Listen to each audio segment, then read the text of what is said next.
ay para akong inaalon at nalulunod sa batikos ng mundo, sa kung ano lamang kaya ko.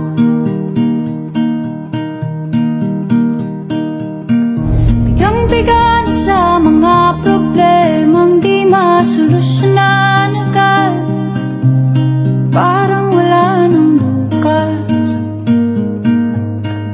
Pwede bang umiwas? Hinahanap ang sarili, ngunit di nakakayanan sa ikaw na dinadaanan ko.